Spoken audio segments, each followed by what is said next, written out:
5th. All righty, we're going to call this Tuesday, March 5th meeting of the Regional Plan Committee for the City of Flagstaff to order at 6:03 p.m. and we'll take roll call. Sarah Ailman.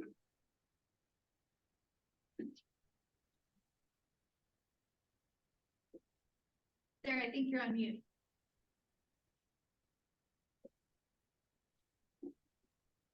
I'm on Zoom. Okay, great. Allie Applin. Here. Paul Byer. Here. Nina Berger. Here. Alicia Chi. Might be joining later. Celine Krill. Right here. Okay, thank you. Abe Estrella is excused. Sorry, I think so. Excused. Doug Foreman. Nope. Anthony Garcia. Present. Susie Garrettson. She might have told me she was excused. I'll check that later. David Hayward. Present. Michelle James. Here. Julie Lee. Here. Andrea Morani. Here. Rick Miller is excused as well. He told me he was making it. Tom Pearson. Here. There you go. Walter Phelps. Hello, I'm here. Hi, Walter. Hi. Ken Robinson.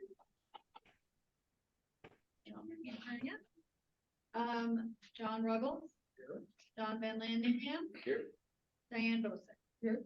And then Al White and Christy Zeller also are excused. I just want to say last meeting pertaining to roll call, we had an issue where somebody joined later in the meeting and then we didn't announce they had arrived or that they joined, and so we missed them on roll call. So today, if somebody who's a committee member joins after we start, I'll interrupt and make sure we know that they're there.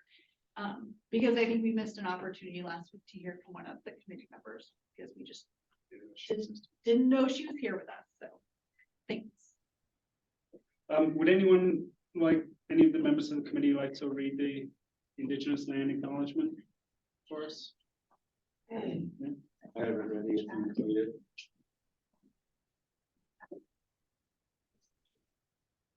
Ask them online to do it. I'll make one of people online do it. Yeah. All right, Allie, you online? It's in the chat. Starting alphabetical order. So you're double A. And Susie just joined. Do you mind reading it for us, Allie? Yeah, hold on. Where can I find that? It's in the chat. I'll put it in one more time. It didn't show up. Okay. I don't see it in the chat. I just see, oh, there we go. Can everybody hear me? Yes. Yeah. The City of Flagstaff humbly acknowledges the ancestral homelands of this area's indigenous nations and original stewards. These lands, still inhabited by native descendants, border mountains sacred to indigenous peoples. We honor them, their legacies, their traditions, and their continued contributions. We celebrate their past, present, and future generations who will forever know this place as home. Thank you, Allie. Oh. We're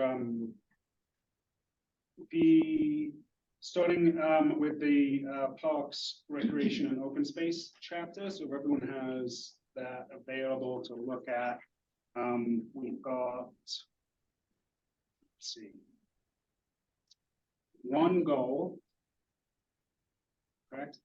Sarah? And 2, 3, 4, 5, 6 policies. So hopefully we'll be able to move a little bit faster than the last meeting. But I think we'll just proceed as we did last time with just going through them one by one in the order that they've been listed in the paperwork. And we'll get started on that unless anyone has anything they want to bring up first or discuss. Anthony has any words of encouragement for us. Oh, I missed the encouragement memo. Doesn't prepare to be encouraged. Yeah, I'm not prepared to be encouraged. All right, so we'll start with the goal, which is that the regional system of parks, open spaces, and community centers is accessible to residents and visitors, responsive to diverse recreational needs, interconnected by a regional network of trails and greenways, and supports the public and environmental health of the region. This is Walter. Is it okay if I make a comment here? Yes, Walter, and I would encourage anyone online, and, you know, we want to hear from you guys, and we know it's a little bit harder because we're not kind of staring you in the face, so please just do what Walter did and yell out if you have something you want to say. Okay, thank you. If you can just scroll back down just a few paragraphs. I saw the trails, I guess I'm sorry. Yeah, right there, it talks about Kachina Mountain Air. We've lived in Kachina Village for ever since 1986. And back then, the roads used to just all be dirt roads. So eventually, the roads got paved through I can't remember, some sort of a tax that everybody agreed on. But what I wanted to mention was, since we're talking about parks and open space,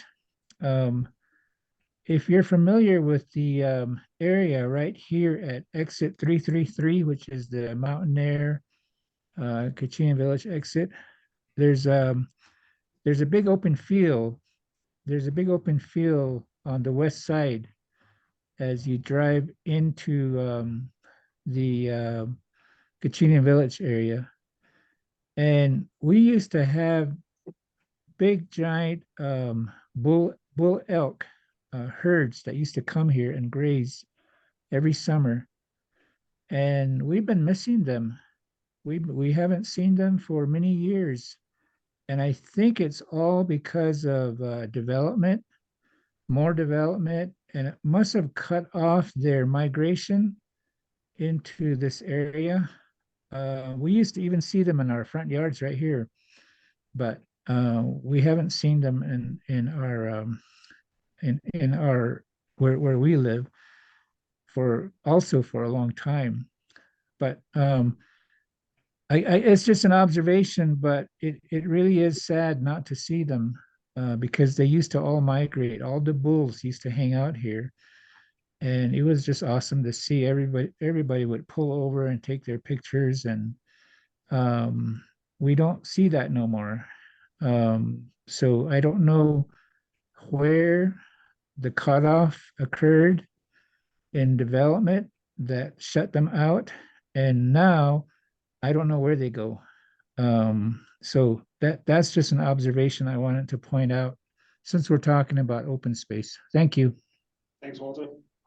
Does anyone want to get started on the discussion of the goal? Is that? Could I just add something to Yeah. what he said? Mhm. And that is that one of the theories is that because of forest thinning and a more open forest, the elk actually aren't as drawn to the open areas as they used to be and independent. So it actually may be a positive, bad for us that want to watch them, but good for them that they are able to be more dispersed in the forest. Interesting. I just have one thing to say about animal migrations. There's been some studies that are from some friends from the Forest Service that I talked to that say that due to the way that the snow runoff is melting and I guess climate change, for lack of a better term, we're also seeing a change in patterns in animal migration as well. We have a time for public participation, which is at the end of all of our discussions. Well, are any of you guys wildlife experts? Tippy founding said, I'm sorry. Yeah. Like, I understand you want public. So at the end, you can keep your comments until then, and then you can talk all you want about this. Sure. Well, for a short period of time. Yep. Thank you. Susie Garrettson and Alicia Chi have both joined in.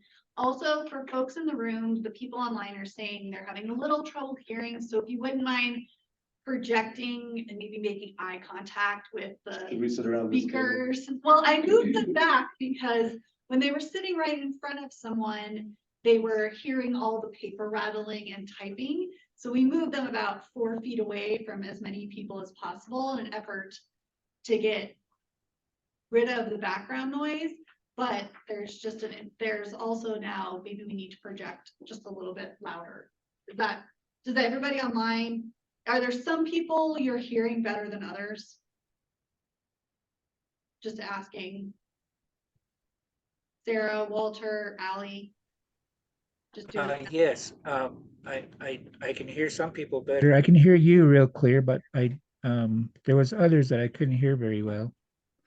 Okay, so a couple of the men with lower voices maybe need to project a little further is the chat comments, so. Thanks, sir. Thank you.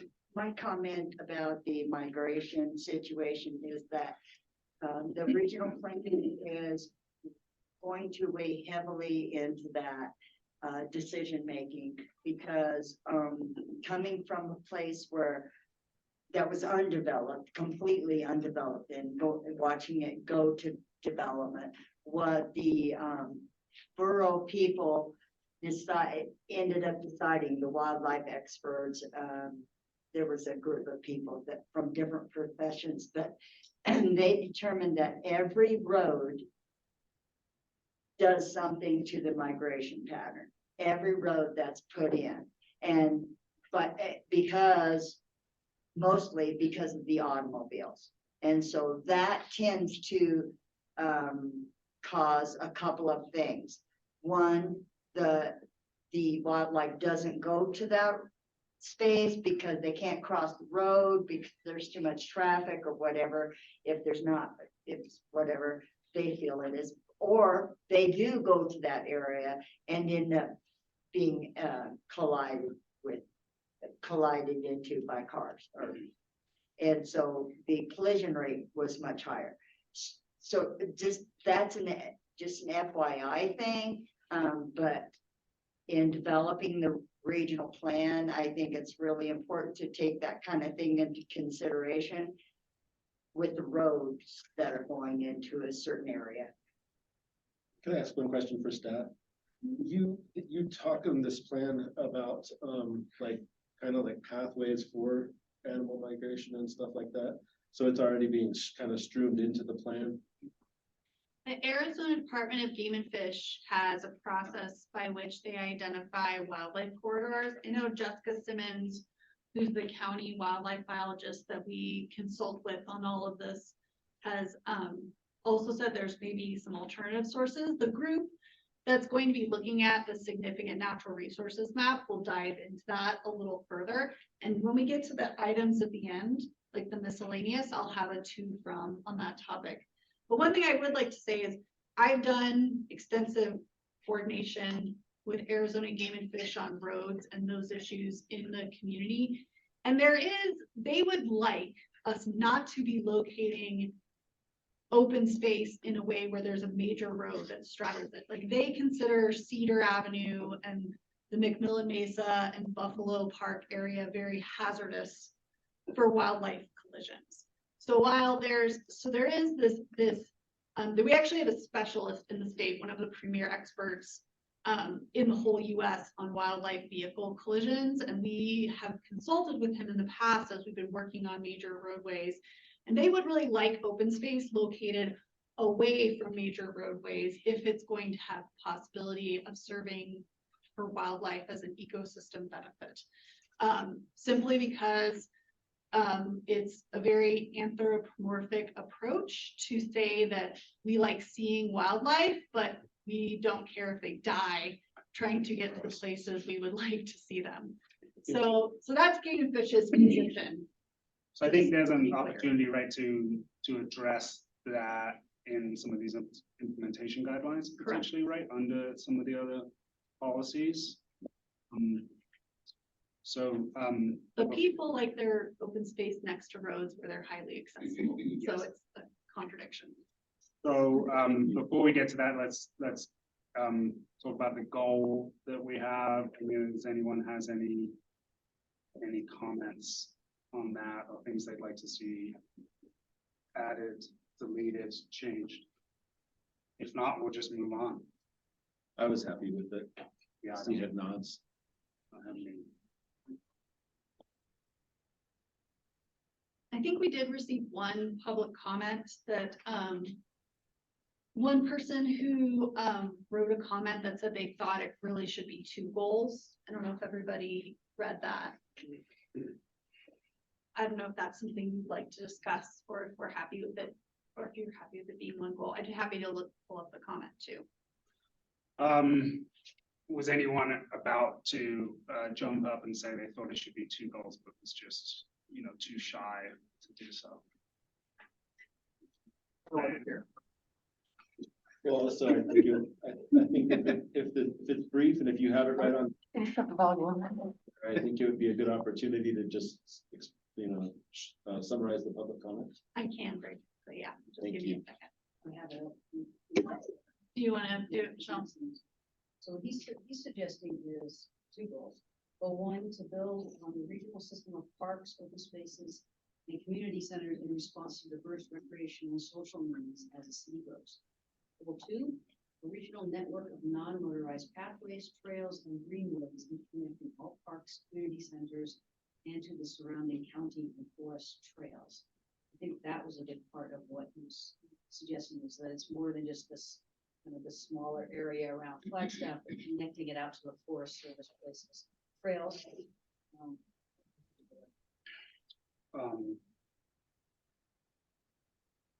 Michelle, do you think we can address kind of what the commenter was trying to address without having to rewrite Having to rewrite. the goal entirely? Because is it simply that part of being interconnected to the city of Flagstaff? That would be. We actually say that, but we don't say surrounding county and forest trails, so that would be something we could add in. Somewhere else without having to change the goal entirely? We could just add that. Maybe, I think I've studied it very closely. Yeah. Put that after, you're suggesting after interconnecting all parks, community centers, and to the surrounding community and forest trails. So.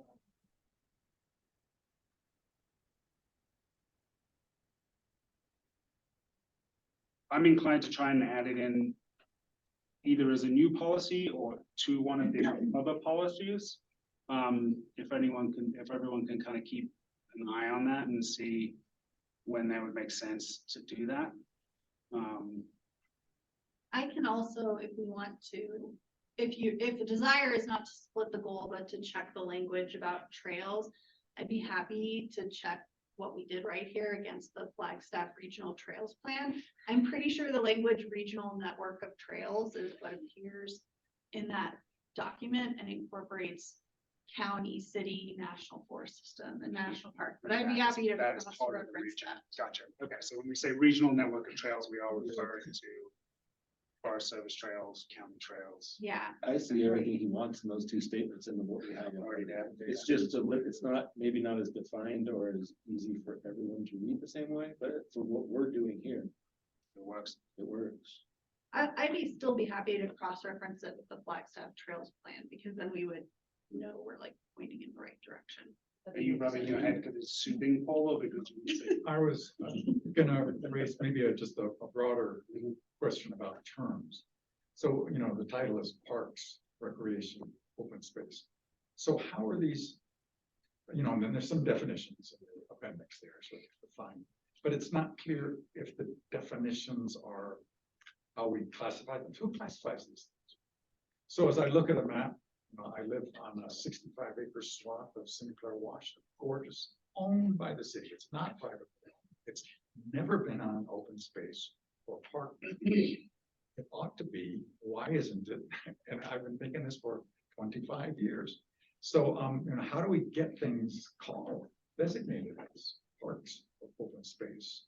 Good question, Sarah. I think Rebecca Sayers and Amy Hagan and Robert Wallace, I know at least from the city, are on the call. I don't know if Cynthia or Liz are.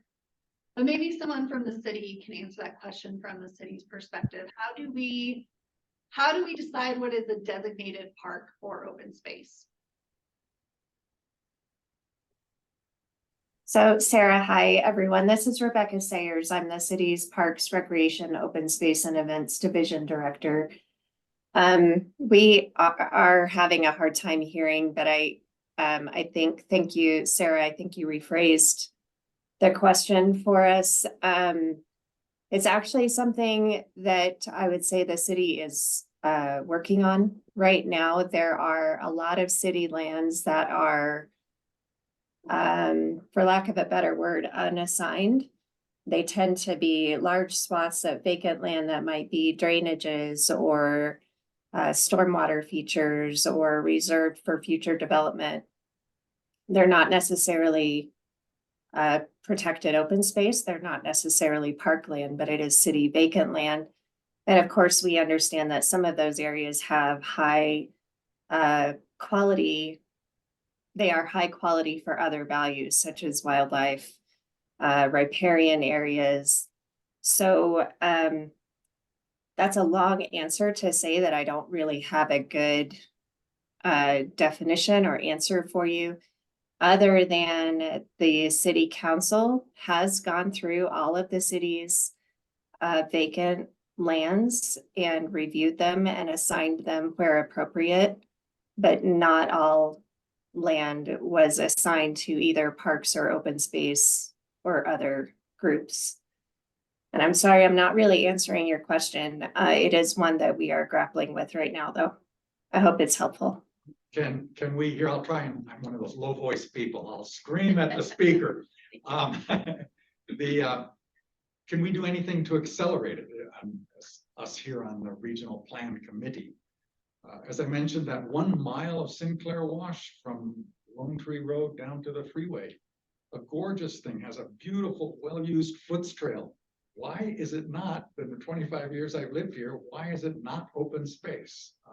I don't understand. Can we accelerate this? You know, I'm sure it's also too rugged and too flood prone. It will never be developed yet. So why don't, and I guess, or maybe it gives it no status. You know, if it's a meaningless designation, well, then let's not. Yeah, would it actually change? Yeah, would it anything? change Yeah. it? So then what is that? What does the status mean, I guess? So maybe that's flip side of the question.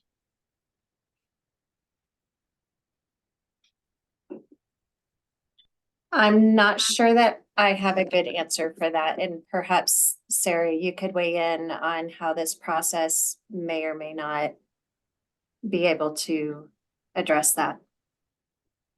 I mean, I think that the real estate division of the city is who is responsible for maintaining the catalog of city properties and what they are assigned to in terms of division or management. Some of the parcels, like the one you're talking about, I think are assigned to the Water Services Division because of their use in stormwater. It's a floodway. Because it's a floodway or a floodplain. Stormwater generally does not necessarily mean it is a park, but they do allow recreational amenities inside of some stormwater areas. But for public safety, they don't always name those as parks or guarantee that they are going to maintain them in a natural condition. So this chapter could consider, or maybe even the water resources chapter could consider how other kinds of spaces accommodate recreation or recreational amenities. But I mean, they would not necessarily, we can have places that function as a park, but may not be a park or managed by Rebecca's staff. And we've always kind of walked that line with the city and the county and providing those two things. But that's kind of the language they would use. Like in water services, they would call them recreational amenities in properties they are managing, but the purpose of the property is for stormwater. And sometimes that is flexible and up to the city council. And sometimes things are deed restricted or restricted by the means by which the city acquired it. For instance, if we require it through a development agreement for the purpose of stormwater, we can't make it a park. That would be violating the development agreement and the plat for the parcel. So it's not always open for discussion. Because some of that gets determined way in advance and some of it is. And that's why real estate keeps records of all of that, at least at the city side. And, you know, we'd have to dig into the real estate division's portfolio to understand that more detail. Sarah, I'd like to add to that then from just a county perspective I know that right now our Parks and Recreation Department, I don't think we have, Cynthia or Liz on with us right now. Sorry, okay. Yeah, so they're working on actually redesignating, and I don't think I can mention right now what those parcels are, but redesignating some parcels that are currently zoned residential to rezone those as open space. And that's another strategy that can be used. And I thought that the city has some parcels also designated as zoned open space that maybe aren't showing up on this map. It's just a thought to look at. I don't know. I haven't looked at it closely enough, but just from a county perspective, that's one thing that we are looking at is reclassifying some, parcels that are currently, like I said, zone residential. We know the county owns them. They'll be just used as open space and just natural open space. So that's a process that we're looking at in the county. And that will change some of the colors on this map. Yeah, I guess that's one of the things that disturbed me is that I look at the map and I say, God, there's no open space within 2 miles of my house, but there, I can throw a rock into it, and it's very. Might be a zoning designation partly, and then like Sarah said, Well, for the a city. classification with the city. Yeah. It's what is classified as with the city. But then that makes us makes it look pathetic, and it's not that pathetic, so I don't know, it's just a map, maybe it doesn't.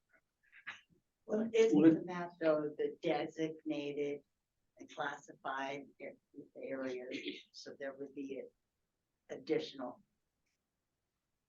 plots that go on there that aren't marked because they're not designated open space because of how they're required or whatever. That's the way the current inventory of parks, recreation, and open space looks. That is not to say we couldn't add another color for publicly owned areas with recreational amenities that may not be a park. If you'd like us to look into adding that sort of thing to the map, I think it would mean we have to go back with staff and real estate and look and then work with all the other departments to make sure there's not a reason not to put that, because I think we've been through, if you've been to a lot of meetings on this stuff, you'll know that people often assume that vacant land is available for parks, recreation, and open space. That's not always true. Sometimes we're holding land for other purposes to try and get projects going or infrastructure, and so we're cautious about how to put it, but this is just a map. What the state law requires is that we have an inventory of all of our designated parks, open space. And so that's what's on this map right now. Doesn't mean we can't add other things, but they're optional. I could go either way. I mean, to Paul's point, I'm not sure how much difference it makes.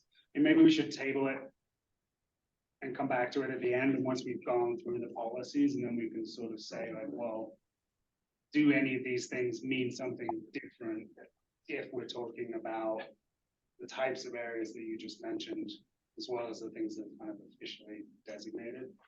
So, It might make a difference when it comes to the analysis of what's within, what was it? 10-minute walk? oh yeah, Yeah. exactly. Right? Yeah. So Paul is really close, Yeah, within 10 minutes. Right. 2 According to minutes. this map, I'm for it. Right, so I wonder if that would be something we could recommend that somebody at the city does when they do the analysis, they include these kind of maps. Yeah. I don't know, Sarah, where the appropriate places for that, but it seems like it would, if we're trying to reach that 10-minute walking distance, and we're not including something, a whole mile stretch, Right. where a lot of houses are within Yeah, that area. yeah. It seems like it would be a good thing for us meeting city objectives. yeah, makes sense to me. Paul, I have a quick question. Is this pertaining to the email that you sent? Or is that separate? Yeah, that's, that I sent this afternoon. Yeah. You actually requested, they looked at it. I was, That's I'm the just, same thing. I'm breezing over it. Yeah. I didn't expect anybody to read it. That's why I guess. All right, let's go into this. So we're not going to change anything about the goal. So let's move on unless someone's or something Walter had a comment in the chat. about. Okay, so Walter, can you expand briefly on your comment there? I'm not sure I understand. Well, maybe the language is there somewhere, or else it's I was just thinking about, you know, down in Phoenix, during the summertime, we're always hearing about people having health problems that are hiking, maybe on Paestewa Peak or one of the other peaks, and they have to get rescued and airlifted, even though they were warned that the temperatures are really high. So I don't know if we have any kind of challenging trail areas within the planning area that might require some sort of emergency access, let's just say for an ambulance or else for a helicopter to fly in and pick people up in case they need to be airlifted. That was what I was thinking. That's why I wrote that little comment. So just an FYI. Walter, I think we can put that when we'll put it in the parking lot for when we talk about public safety in the public safety chapter, and make sure that, and if you want to try and remember and bring it up, then make sure that when we refer to public safety, we're not just talking about our urban areas, we're also talking about our undeveloped areas and our areas for recreation. So I think that is, people are flipping over their side-by-sides all the time. So I wrote in the parking lot in public safety, make sure we tie the needs for search and rescue and recreation together. Okay, so policy number 1 is incorporate and highlight the region's defining landscapes and vistas through landscape design along scenic byways and trails, parks, and open spaces. We'll chat about this first, and then we'll talk a little bit about the implementation guidelines. Anyone have any comments? Joe? I have one. I was kind of thrown a little bit by the term landscape design as it related to open spaces, for instance. So I was suggesting just switching that sentence around a little bit to be a little clearer and say incorporate and highlight the region's defining landscapes and vistas through designations of trails, parks, and open spaces, and through landscape design along scenic byways. But with the Does that landscape, get it? I get it, what you guys were thinking, or Well, what do you mean by landscape design? a landscape design can include how you locate and route trails through an open Okay, so space. it's really It can broad. include where you locate a parking area or a trail hub. So there's plenty of features in open spaces that incorporate landscape design when they are created. I see, so I think it's the word byways that I'm thinking. It's Yeah. more like, you know, there's whole landscape architects who design the byways. Yeah. Trees and stuff, so it. So maybe So this define is- what landscape design means, or. So this is kind of like, I have a thought about a project that we're doing. We want to put us a town square in it. Or in the roads coming off of the town square. So one of them faces directly towards the peaks. So that everyone's in that park will get that view. Is that kind of what this is? That That's sort of thing is- Yeah. Like designing your house, but utilizing it to the land, am I correct in that thinking? Yeah. A little bit? and even on beautification and public art, you'll see, I mean, it's not always behind an open space, but a lot of the work that is done there through either fencing or just trying to keep nature between what the city owns and what the rest of the world is. I can relate to that from that committee. I suppose It might doesn't- be confusing that, I think Michelle was confused by it then. yeah, it might be confusing that scenic byways is like first in that list. Maybe it should be last. Okay. Yeah. So maybe we just move scenic byways to the end of the list. We kind of wanted to include them because there are some recreational amenities associated with scenic byways. I don't know if Amy or anybody online from recreation wants to talk about the Route 66 bikeway that's being designated across the whole US. Like there's like these long distance bike routes and all kinds of things that are kind of coming online as recreational amenities. And sometimes they don't require the city to do very much other than maintain the facilities we already have, but sometimes they do have some redesign of places for safety or signage. Yeah, signage especially with some of those. So they can be along our scenic byways. So we're gonna move scenic byways to the end. Does anyone else have any other comments on this or thoughts on the implementation guidelines?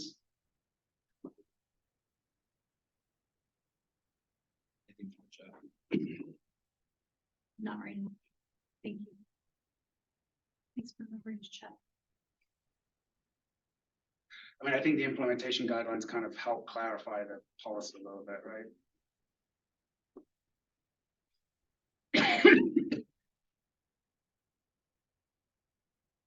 The second one that says frame view sheds with natural vegetation and landscaping, particularly mature ponderosa pine trees, while providing for fireways principles to be applied to city parks. You know, whereas all for fireways principles to be applied to city parks, but it feels a little bit like that's been shoehorned into that sentence.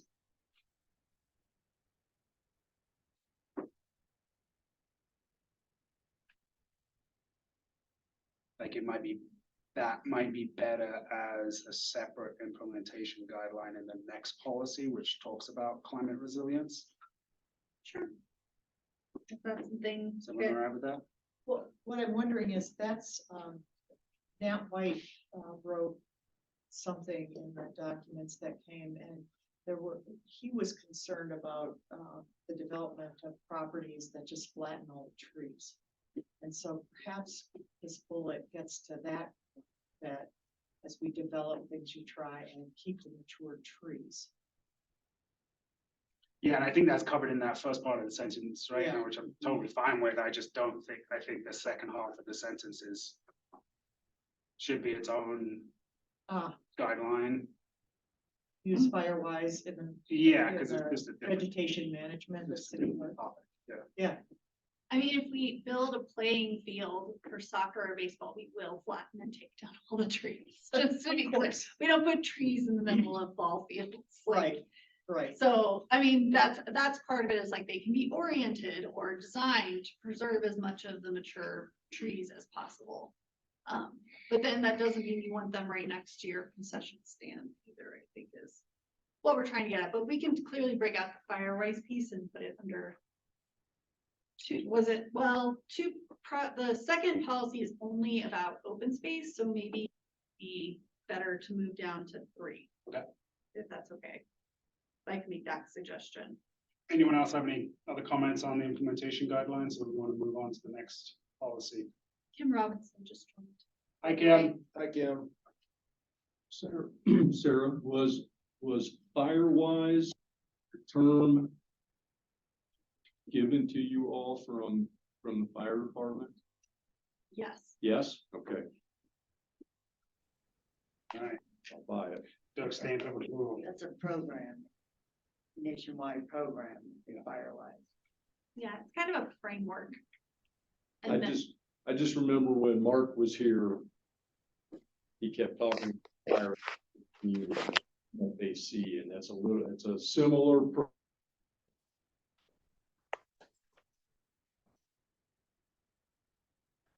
I believe you.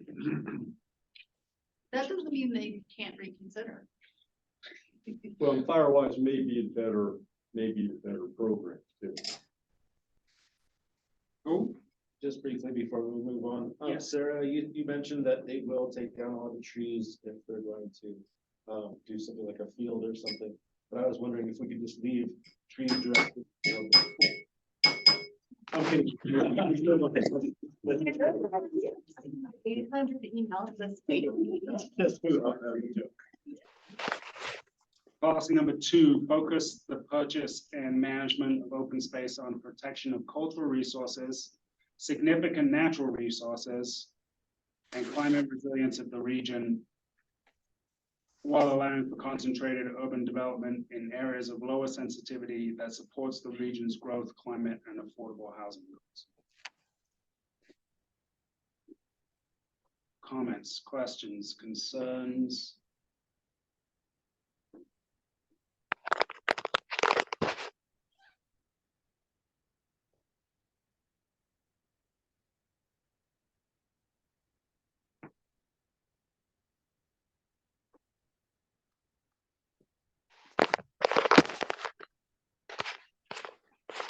Um,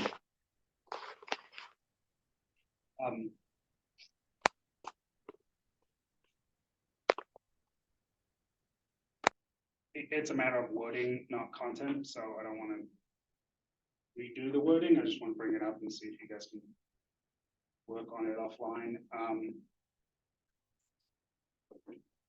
The list of three things, right? The protection of cultural resources, protection of significant natural resources, and climate resilience are kind of very different. And it just feels like the sentence doesn't go that well with that third item. Agreed. Is it the significant from the natural resources or just all three different? No, it's the kind of like, it's protection of cultural resources, protection of significant natural resources, and climate resilience, and presumably we're focusing the purchase and management of the open space on the climate resilience, but it sounds like we're focusing with the protection of climate resilience, which doesn't make any sense. Okay. Anything more? Yep, we don't have to work on it now, but noted. Bullet one, should Arizona Land Department be included there when you consider the JLIS study down in the southwest part of the planning area? Isn't there still some hope that those state lands could eventually be permanently dedicated? They can designate it in the part of their planning process is suitable for open space, right? The state land Yeah. department can. We cannot indicate that in this plan at all because the state statute says that a municipality cannot designate either state land as. We're open not space. designating it, coordinating. Yes, we can coordinate, and I think we do have a strategy.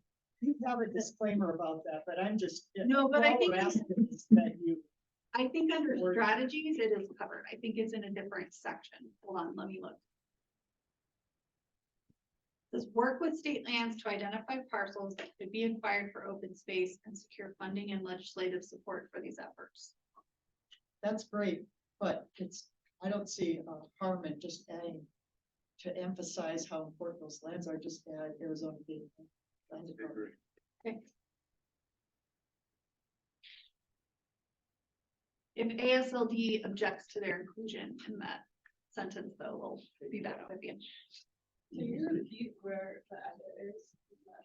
It's in the first bullet. At the end of the first bullet, Okay, to add what we're trying to. Arizona state lands. After US Border Service. Yeah. Okay. Anything else, anyone?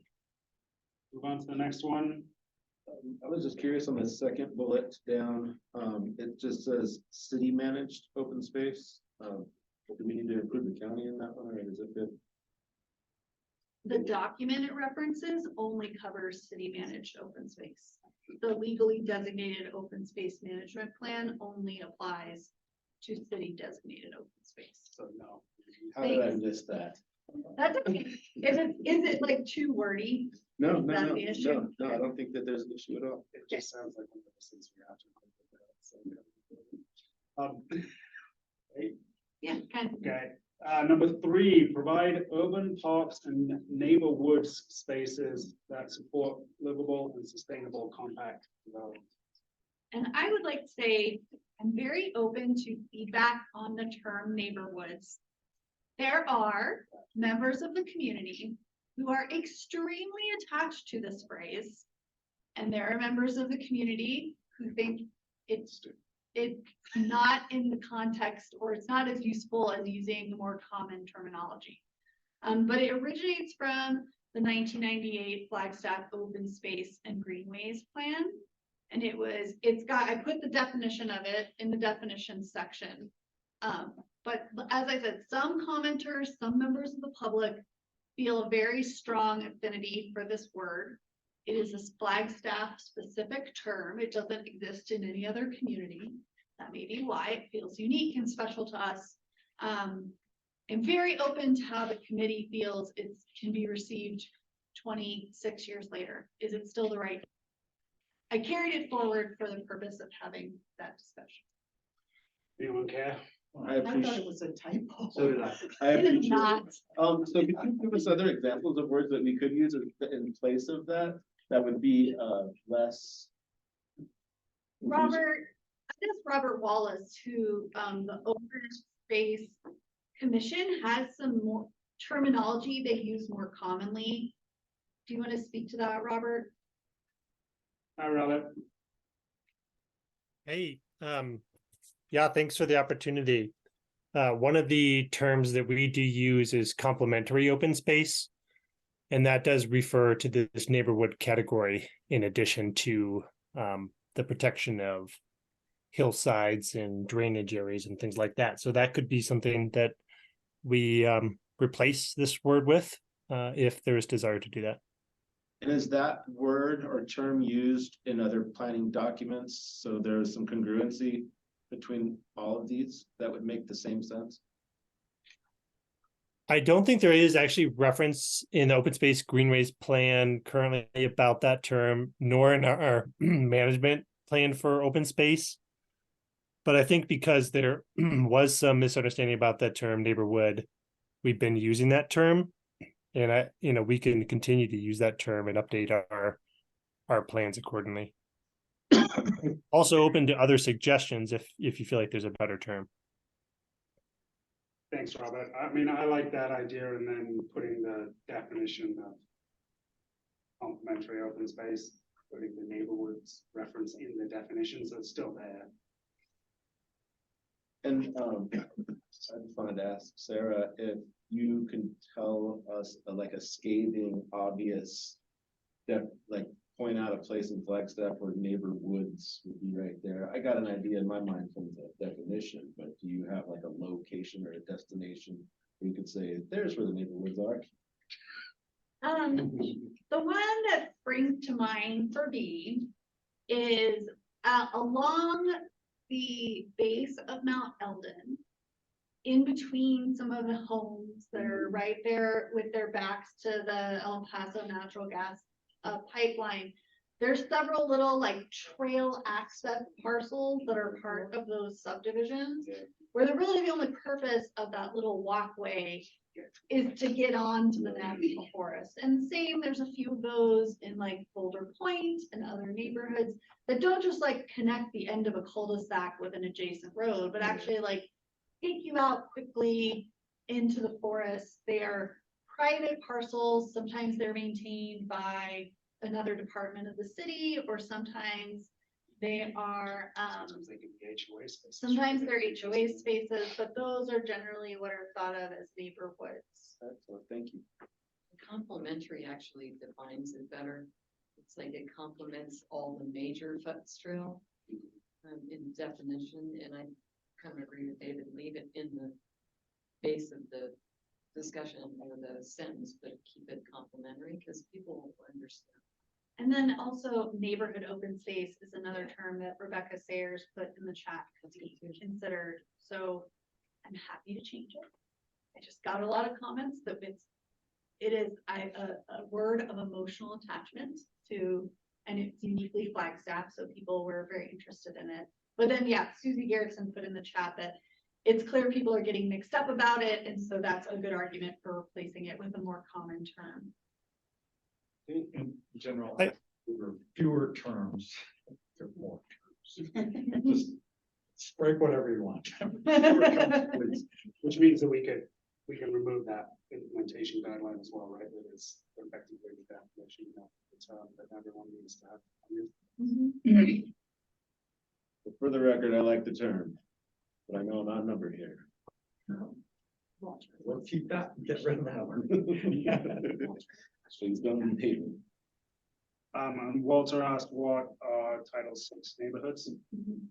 So Title VI of the Civil Rights Act has language about neighborhoods that have there are certain demographic categories, like a large percentage of elderly residents, minority residents, low-income residents, disabled residents that appear in a census tract or block group can be designated as a Title VI neighborhood by the Housing Department of Housing and Urban Development. And what that means is very specifically, there is additional funding that can be spent in those neighborhoods, and they also get additional analysis when there are federal projects that are impacting those neighborhoods. So that's existed since the 70s. It's just a word used to define them. So they're generally urban places. They're not, because they're defined in that context. So if there was a big rural area that also had similar characteristics, it might not be designated under Title VI.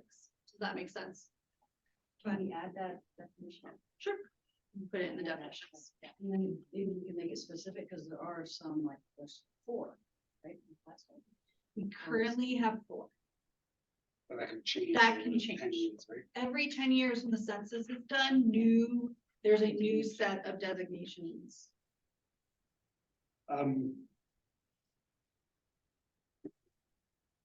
In the implementation guidelines, it feels like there's 2 that are somewhat repetitive. So urban parks should provide for activated and safe public spaces of various sizes, and then ensure that the blah blah blah within urban parks support the safety and reflect the character of the surrounding neighborhood. Do you like one better than the other?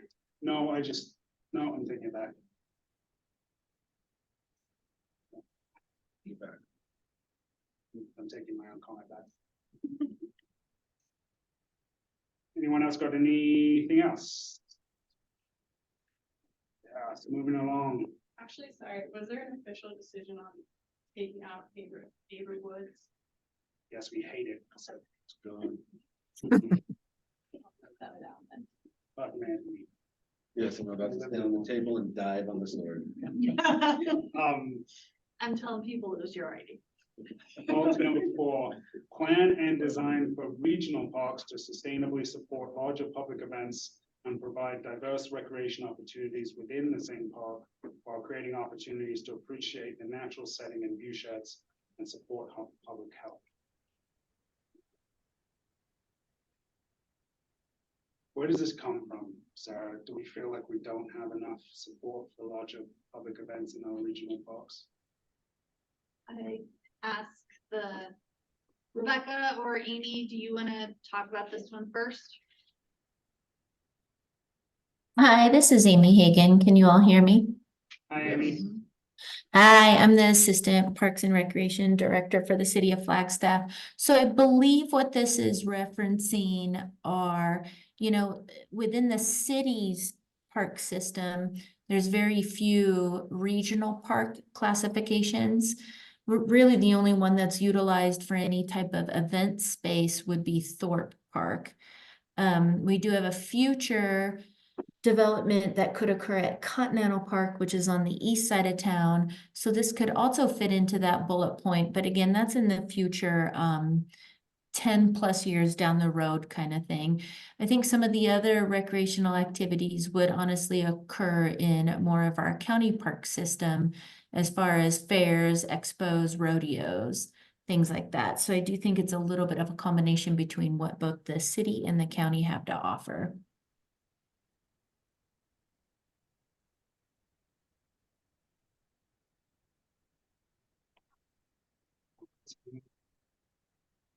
And just for clarity, for the Thorpe Regional Park, that's within the city's purview to maintain, the event space that's used is honestly the outfields of softball fields, so it's not really an event space.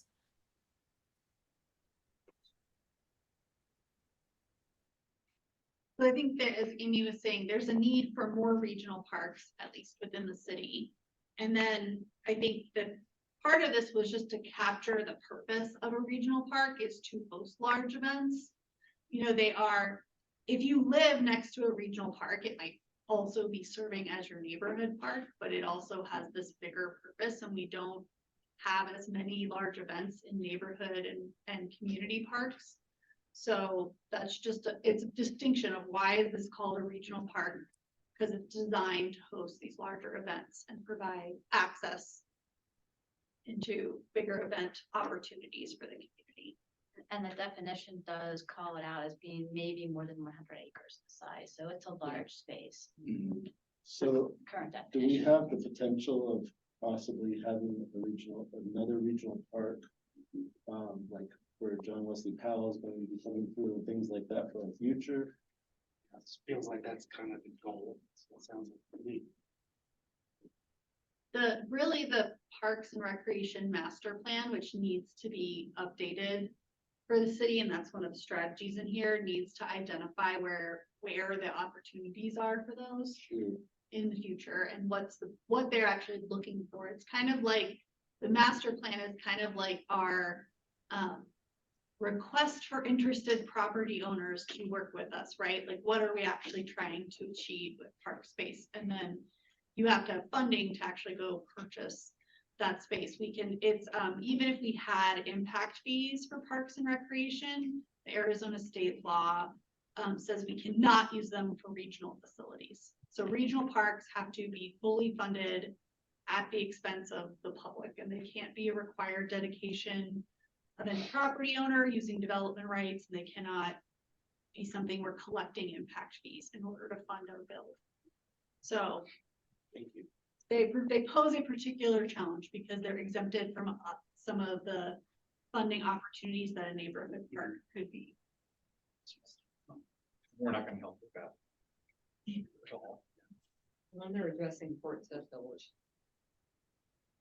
That's in here, so that pulls that significance in there as well. So anything we need to, So, it's a big.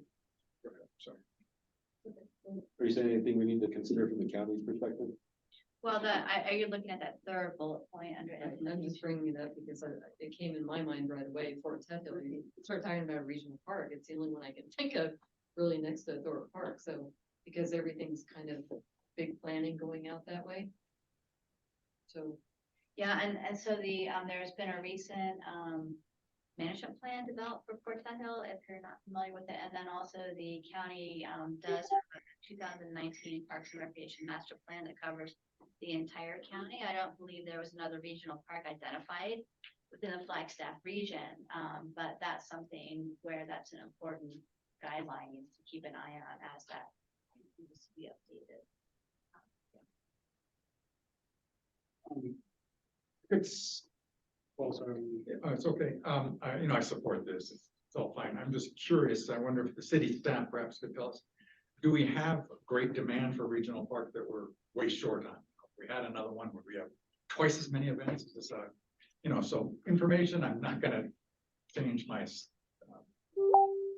goal here. Let's support it. But I'm just wondering how short are we regional? How necessary is Yeah, another? how much do we need? Yeah. Or do we not know?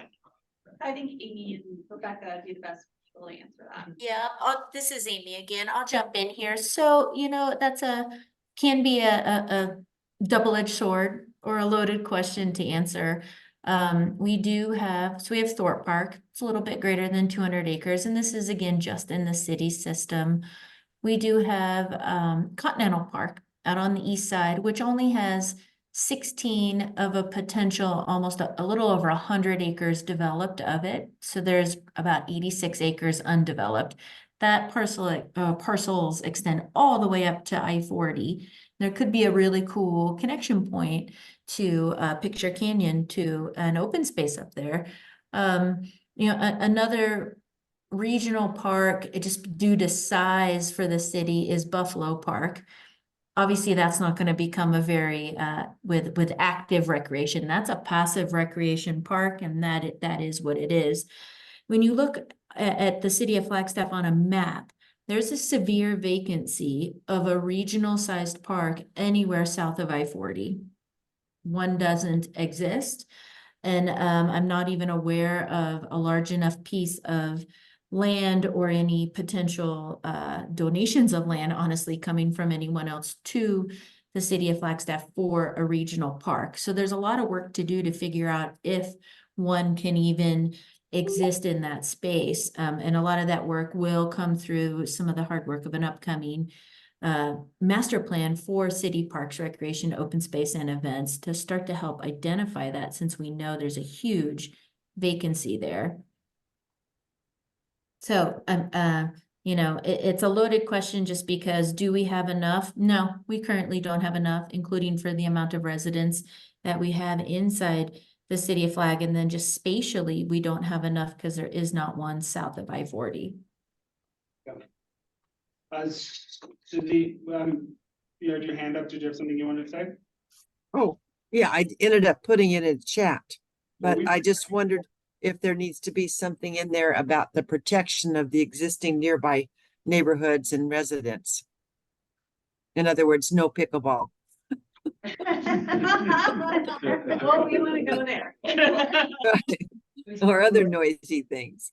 Yeah, I mean, I think more than pickleball, right? If you're talking about a regional park, you know, are you gonna have something similar to Pepsi Amphitheater? Yes. You know, or a large event. So, I mean, I also feel like the second half of this policy, the second half of this sentence is kind of useless.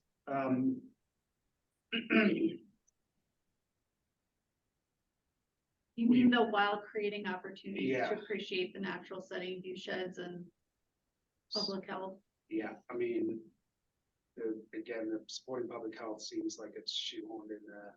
We already have something that says we should be worried about view sheds, and then Got redundancy. the park is a natural setting anyway. So I mean, maybe it's, we can replace that with something that's relating to carefully managing the impacts of high intensity regional uses. Yeah, I mean, I think that the challenge is, of course, that regional parks are, while they're designed for a lot of things, are designed for the louder and more impactful Lots of people. people, like to have people there. I live 1.25 miles from Pepsi Amphitheater, and I can hear it and see the lights from my house. I'm not sure I would, I mean, some of my neighbors might say differently, but it could be hard if you write this in a way that's too broad to actually make it implementable. If you say, like, we're not going to have impacts to neighborhoods from regional parks. The reason we don't have these same activities in neighborhood and community parks is to protect neighborhoods. And we have larger parks that can absorb those activities. So I mean, maybe it's something along the lines of, while recognizing the possibility for community impacts, I mean, just so that it's kind of taken into account, right? As opposed to saying, we are requiring that you mitigate them. It kind of just made sense, the double-edged sword thing that she was talking about. You know, Yeah, thank you. One other thing I do want to mention is just in these national standards or classifications, if you will, of these park types, both a community level park, so possibly a park the size 20 to 40 acres in size, or even a little bit larger, and then this regional size, they're meant to have active type sports. So it might be ball fields, including maybe lighting, soccer fields, football fields, a running track, that word pickleball courts, or an outdoor racket facility, things like that. They're certainly not ideal to go into a neighborhood size park. That's going to be 5 acres and less, somewhere in that range. And that's really meant to have picnicking areas, a turf area, playground structures, more leisure recreation than programmed recreation, if you will. Can I ask Amy and maybe make a suggestion, and maybe rather than adding it to the policy, can we develop a guideline that talks about the best practices for regional parks that are set by the National Parks and Recreation Association? I think we could, or would we rather rely on a master plan to identify that? Right, because we have another level of planning, right? This is the regional plan, but there's a level of planning that's at the master plan level still to come. Yeah, so I'm kind of hearing is like, these are concerns that are going to be addressed at some point during the process. So maybe let's not tie ourselves into something that we don't want to be tucked into, and let someone else deal with it. Michelle? This kind of connects what we're talking about here to the second bullet point under implementation guidelines, it talks about the amenities, the balance of the amenities that are appropriate There you go. to the park classification context, and I had that underlined as what, how do we know what's appropriate? Who decides that? Is there something written, like you're saying, for the regional parks? Is there something written like that for the neighborhood parks? There's the National Association or the National Parks and Recreation Association has guidelines for all parks all across the country.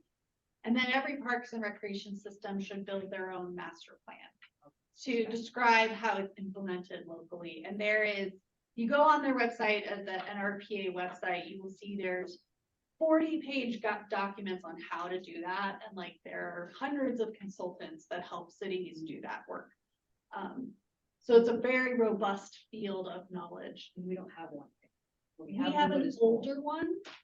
It is not up to date. And we have even reconsidered some of the policies in it and kind of started to move in another direction ahead of redesigning it. Would you agree with that, Amy? I would partially agree with that. So it's old. It's just a little bit over 10 years old, but it's not so old that it does not already reference these national parks and recreation guidelines.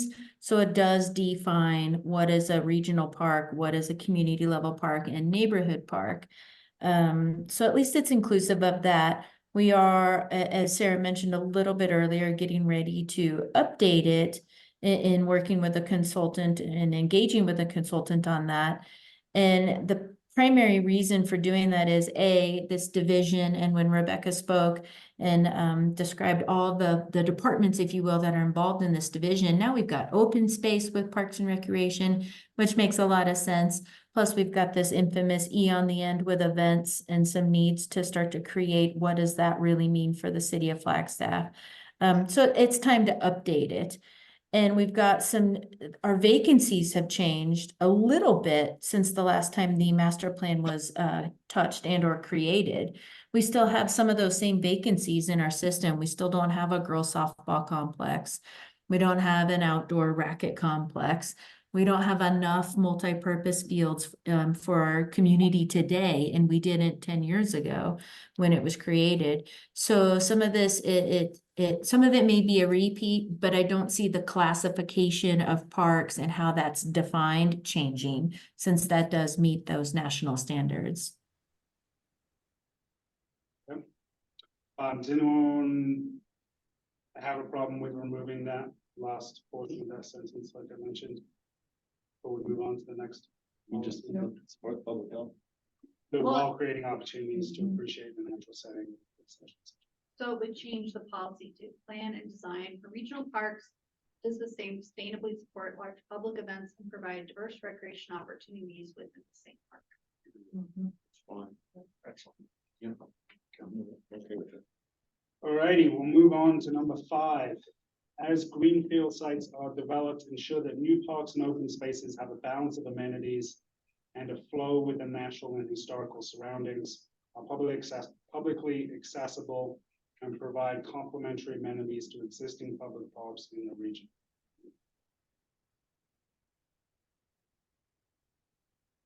Comments, anyone? Why do we have to separate out greenfield? We need to say something about brownfield, we need to say something about infill. Why is the greenfield here? So why do we have to single that out?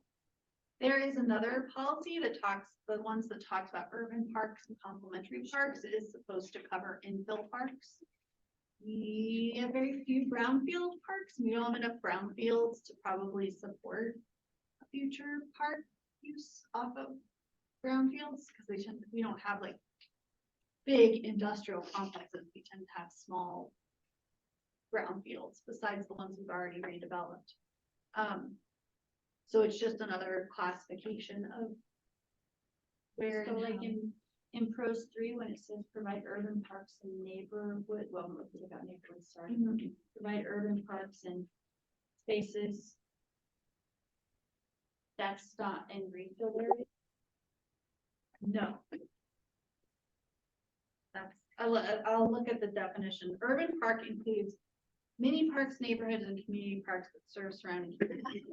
I mean, I think we always meant that that would be in Those are all interior, infill? that those would mostly be infill and be more rarely be like in a greenfield development area. I guess we didn't say that in the definition. Yeah. But I think that was the mindset of having one that was about infill parks and one that was about, as we're getting new neighborhoods and new communities, how does that, because it is like a whole different process, right? To work through a piece of land being developed as a new community and figuring out park space within it rather than saying, here's an existing community with a park need. And how do we fill that here? So I didn't automatically assume that an urban park was infill. okay. So maybe it is redundant then, if we could mean the same thing. That's when I was thinking of this, when I read Greenville, I was thinking of J.W. Powell. And that whole new neighborhood, like, a whole new neighborhood, how are we gonna get, some kind of park there, whatever type thing, or types. So I see that, I see this as important because I would need to take that out. There's a lot of things we're talking about. And we're not doing. That's, you know, the only thought I had about this was just to add something about really in the southeast portion of the city, something like that, so we would be kind of keen on the area that we all know we need developed over the next 10 years, so. Yeah. I'm sorry, I should know what the hell Greenfield means, but. What does it mean? It means Previously undeveloped land. So it just means, okay, so I was looking through the glossary and I didn't see it. Yeah. there. We will But it- define it in the land use Okay, chapter. great. There is a definition in So the that's, current. that's regional all, plan. so it's not like it exists on a map, like I can't see. Yeah. it. But like an area that wouldn't be a greenfield is like, so let's imagine if we think of the development of the last 10 years, that area of Ponderosa Parkway that has developed with the Starbucks and the Culvers and the little housing behind it. That's not a greenfield site, even though it was previously undeveloped, it was interior to other development within the city. Greenfield sites tend to be on the outside of our current extent of developed area. And Sawmill Park would be within a brownfield. Yeah, the Sawmill Park was a brownfield site. Yeah. Literally. I don't know, to Julie's point though, right? It's fine, I just need. Why does that first section even need to be there? I mean, if we ensure that are we saying that we're not ensuring that new parks and open spaces in brownfield locations meet those requirements? Because presumably they are, right? If there's nothing in the regional plan policies, then we go to the zoning code. And we can only require what's in the zoning code. So this has to be, so that's how I'm like, we have to mention. Well, we don't have to mention the greenfield, but we have to be clear what applies when there's a reason. So, And that's our largest opportunity is the greenfield. Yeah, I don't suppose it. What else would be that? Julie, you worried? No, I just need to understand what is different, because I don't. does it not feel different enough and you think, I guess let me ask a clarification, does it not feel different enough? And so therefore you think it could be combined with number 3? Or number 3 could be changed in a way that makes sure it means both? If we give up the neighborhoods language? Well, number 3 is specifically, it's specifically referencing livable and sustainable compact development, right? Which isn't something that we're really going to be seeing in greenfield locations. Not always, but sometimes. So it could read as ensure that all green parks spaces as far as those concerned. Why don't you put greenfields right next to that? And can't you parenthetically, so have 3 and 4 move? I think it's kind of confusing that it comes later. Why don't you move the greenfield 5 right behind 3? I said scale, from a scale standpoint, they strike me as sort of similar. And then, maybe you even want to say something parenthetically, because I also had to go look up greenfields. I had no idea what they were when I was doing my homework. And, you know, I just think maybe even a parenthetical previously undeveloped site or something that helps the reader understand we're talking about a novel new development. Because it does stick out. Oh, I like that. Five, make four. Switch 4 and 5 are in order. We go from little to bigger, then you go to the regional. Yeah. Move on to the next one. Okay, policy number 6, create and maintain opportunities for access to recreation and community centers through adaptive reuse of appropriate buildings, partnerships with nonprofits and neighborhoods, and new construction identified in master plans. I have a definition for adaptive reuse. I don't think I put in here. Does everyone know what adaptive reuse is? When you take an existing building and you give it a new use and you redesign the building for that use. It's really as self-explanatory as that.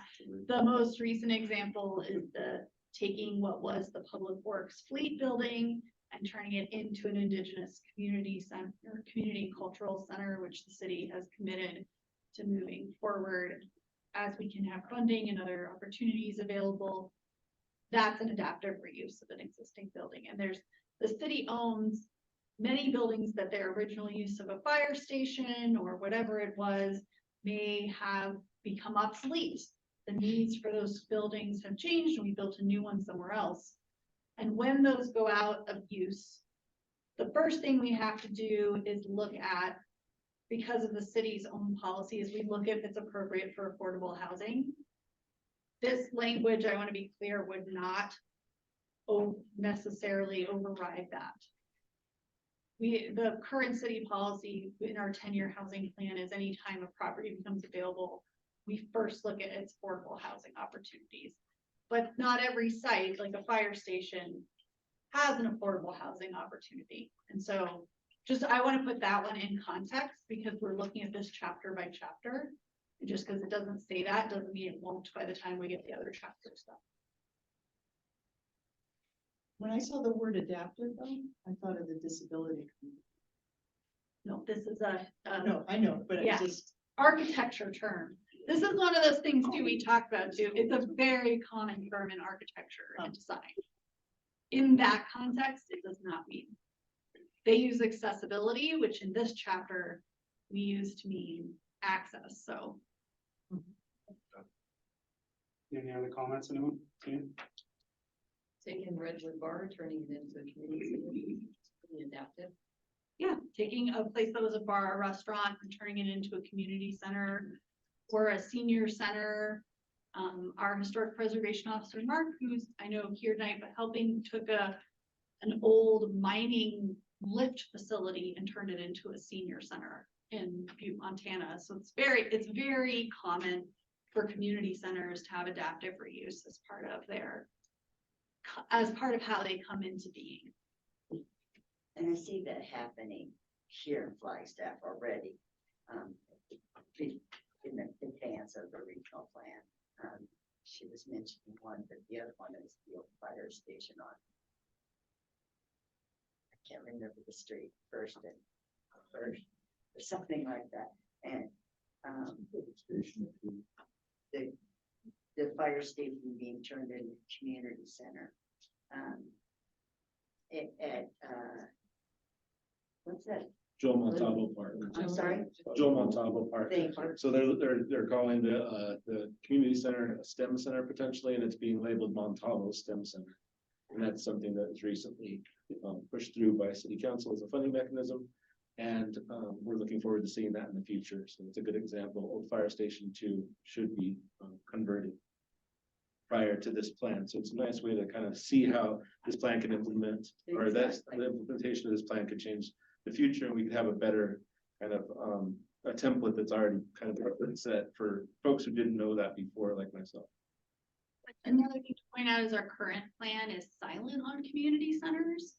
And there are some neighborhoods that felt they had missed opportunities as a result of that. So Plaza Vieja had wanted to acquire the old fire station in their neighborhood for a public community center space, and where that opportunity passed, we had no policy supported that.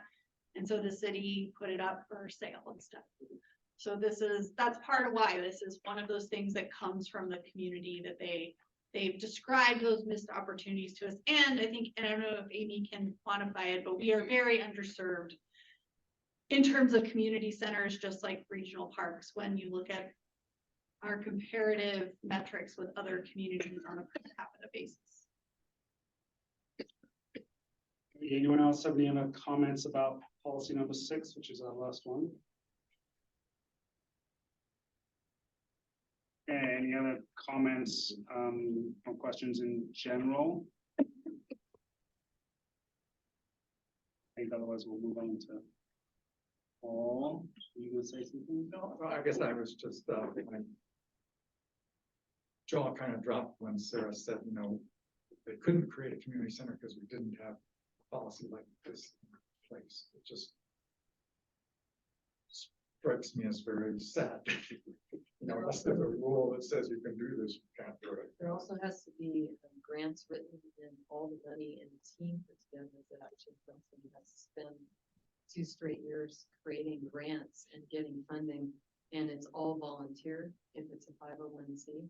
So as for example, Market of Dreams has been a endeavor of love for over 2 years, and we're finally gonna get it open.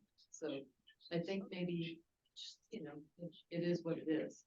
Maybe they weren't able to get the funding, and it is a shame. Yes. Yeah, and the old fire station was also a treat that the funding mechanism just fell into place, and we actually had some spare cash there to do it. And anybody who was around for that meeting, the entire neighborhood showed up to voice their opinion, and still nothing could be done because of those anomalies, and sometimes just timing as far as funding. And I think that's part of it's not that because we didn't have a policy, we couldn't do it. It's that when you don't have a policy, the funding and the public support alone is insufficient. You need funding, you need an organization to be part of it. You need, you know, a plan or the ability for staff to be directed to create, you know, concepts and things like that. And that when you do not have a policy, that is not a priority. And I was trying to move this along by keeping my policies short, but while I'm here, I just wanted to, you know, specifically thank the team for bringing this into the equation, because if nothing else, if there is no funding, if there is no things, as soon as an opportunity comes up, the community can grasp onto and cleave onto this and figure out the direction. This could be like the light shining into the darkness. Susie Garrettson online has her hand up. Susie, go ahead. Yeah. Okay. Yeah, I just wonder if it needs a little stronger language than create and maintain.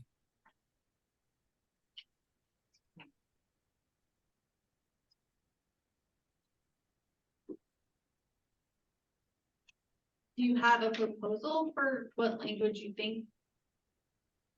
No.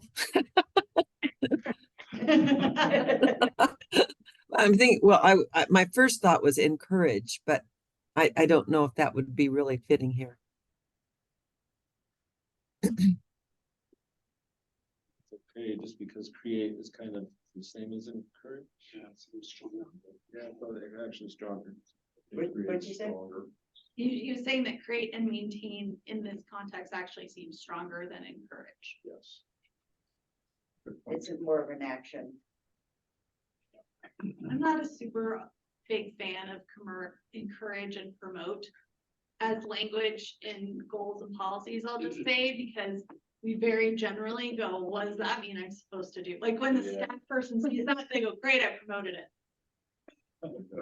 Is that what I'm supposed to do? Like, it's just unclear language. And it's, you know, people like it because it gives you a lot of flexibility. And so sometimes it still is okay, but I always lean us away from those verbs because they're, you know, if all the staff here was not here in 5 years, we would have trouble explaining what promote or encourage meant. Yeah. So, Okay. That's, I just, Great. and the words are so important and they may not be perfect yet, but just keep those things in mind as we're making these comments, because it does matter how we word it. But thank you for bringing that up. Sometimes, you know, those last minute comments could inspire something that's different, even though in this case it didn't. Thank you, Susan. All right, we do have some time for public participation. I don't know if any of the folks who are here want to. At this time, if the public would want to say your name, say why you're here, or make a statement briefly, now is the perfect time for that. You can do that if you want. Yep. Limited to 2 minutes each. So online, let me just call the people online. So that would be Gail and Mr. Brubaker and Mr. Denham. And if you're are online, members can you, of the public. And members if of the public, can you raise your hand if you'd like to take advantage of that opportunity?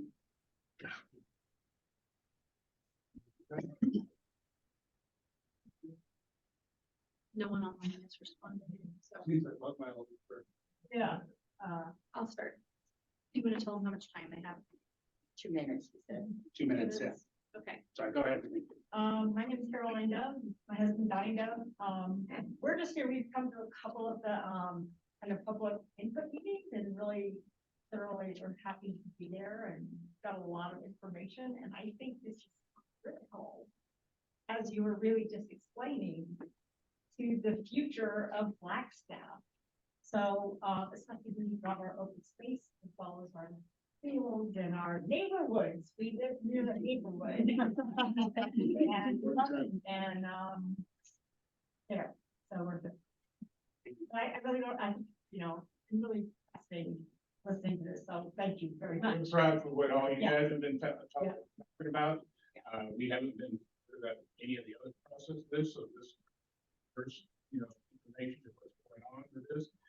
One thing I would encourage Flagstaff to do and the regional people to do, think big. Don't think small. You've got too small for too many years and it's in the, you know what? Yeah. So anyway. I wrote that down. Go ahead. My name is John Edward Sales. I would like to encourage you to listen to our elders that are part of the river rafting community who are, both of the people around me are veterans of maintaining our ecology and our community around us. And I really ask you guys to listen to these people around us. And also, you guys started our whole entire meeting with a land acknowledgement. And I asked any of you to explain to me what part of our process honors that land acknowledgement. That there are several of these questions that you guys asked tonight that are very simple questions underneath the indigenous guidance of our elders around us. That public spaces and things like this aren't that fucking difficult. I'm sorry, very simple. That public spaces and things like this aren't that difficult to understand. And that if we took a step back and listened to our elders around us, that we would have a much clearer path forward. And that I hear a lot of our city people getting involved in our county regional, of which I don't really think that they belong in our business overall. Like Belmont, Stony Park, Fayetteville, we all have our own individual problems, and I've had to deal with these things, and I've dealt with some of our county representatives who have a deranged viewpoint because of where they live. And I'd like all of you to take a step back and listen to some of us that actually live out in the county and take some of our advice on the regional plan. I appreciate it. Thank you. Appreciate that, John. Thank you.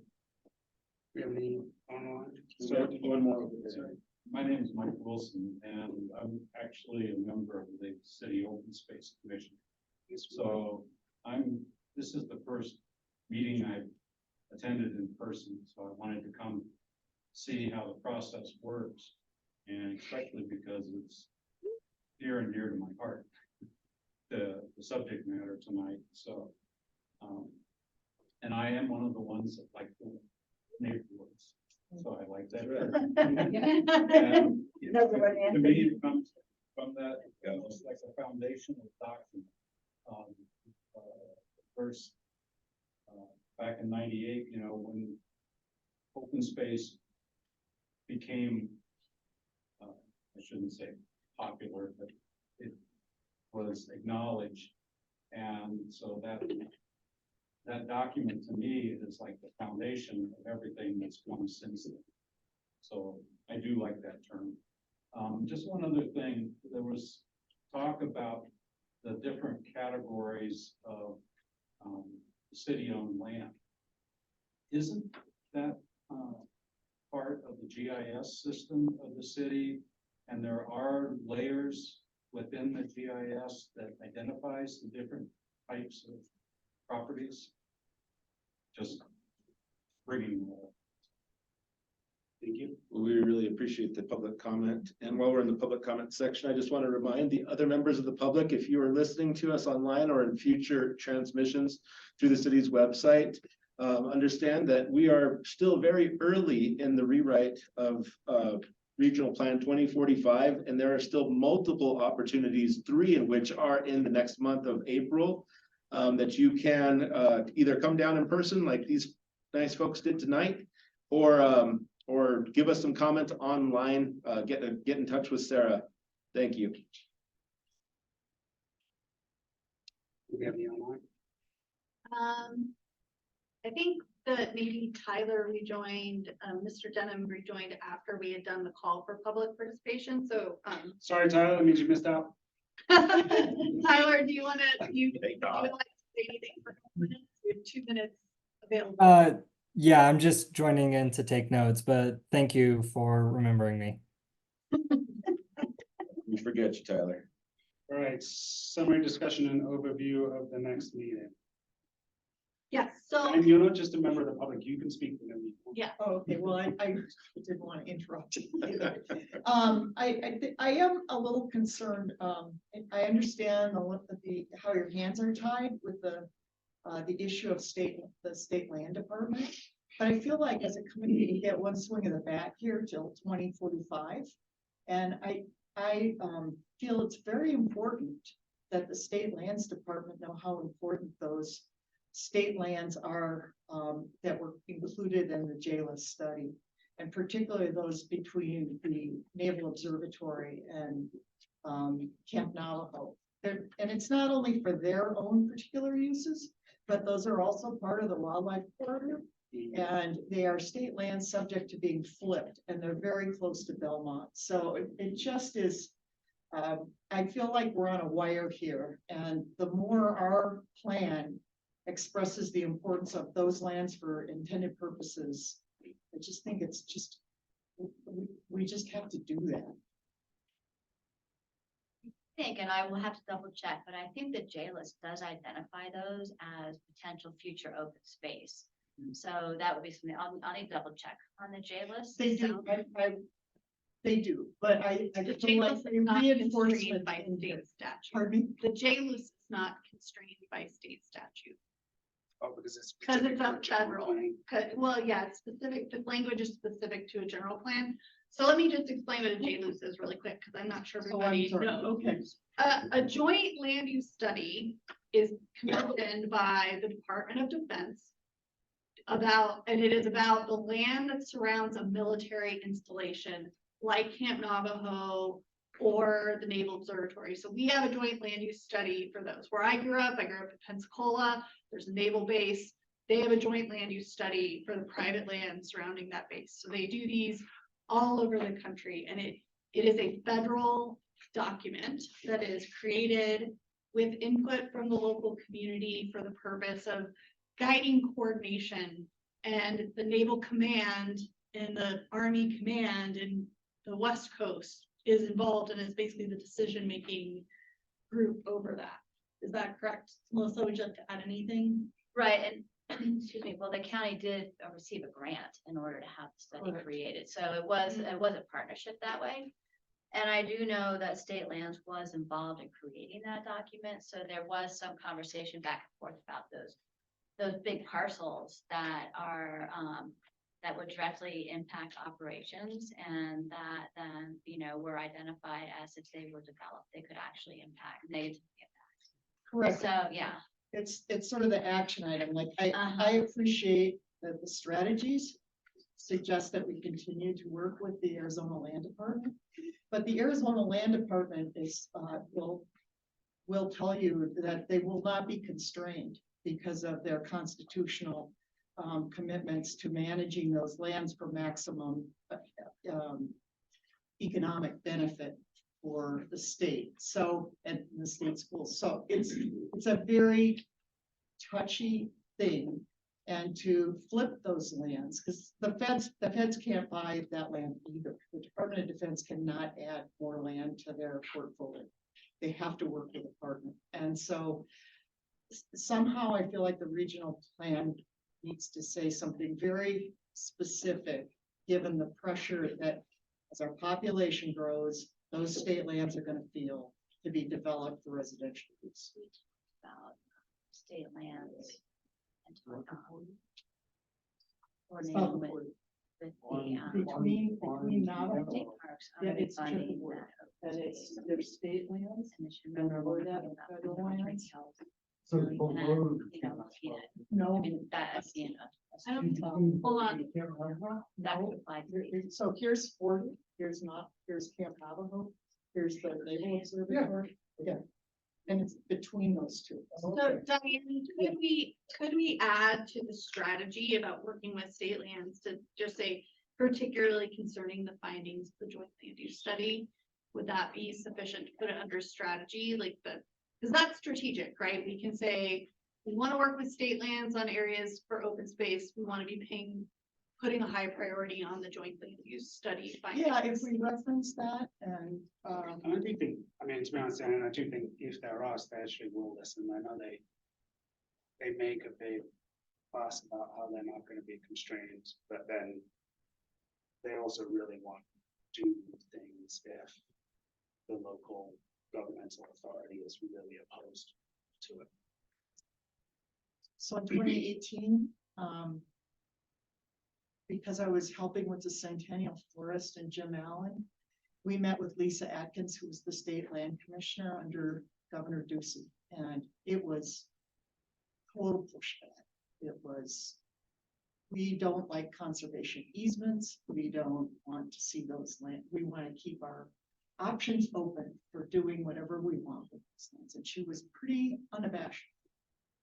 So, which is just so, right. But anyways, I think we should be concerned. We do have an ongoing coordination the city does with state land staff. We meet with them actually quarterly and talk about all the things going on concerning state lands, from utility easements to auctions that are coming up, and share information so that things are properly recorded and managed. And we can bring this up at our next one and just talk to them particularly about how they're looking at the joint land use study and report back. I think our next meeting with them is maybe in early April. Let me ask you this as we develop strategies, and I know this is going to be an end. But this is an issue that hits at the political level. So do our strategies allow us to direct strategies to the elected officials? We cannot write anything in a regional plan that constrains a future elected official.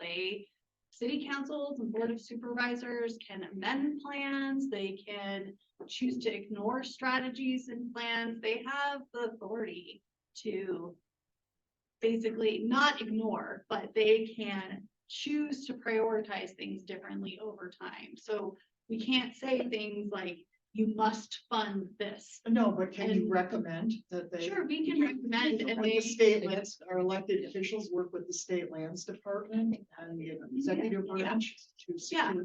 But remember, we're growing the list of strategies. And one of the things I knew we were going to do as we worked on this is we'd create a really long list of strategies. The longer your list of strategies, the less likely any one of them is going to get implemented. So when we get to the end of this process in July, we have a meeting for strategies and implementation measures.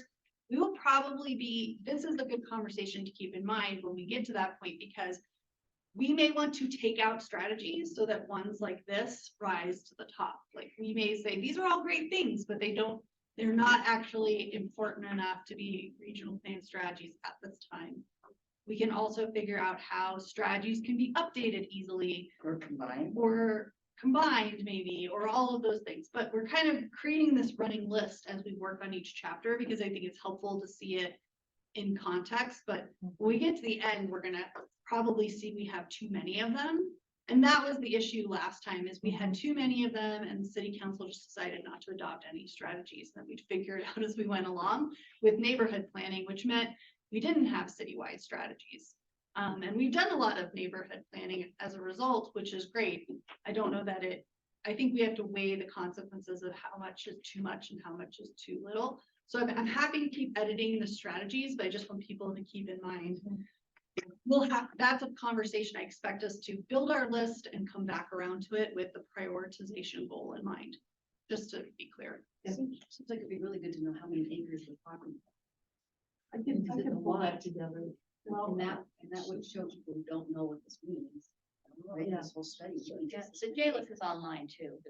Yeah, there's a good map. We could put a good map.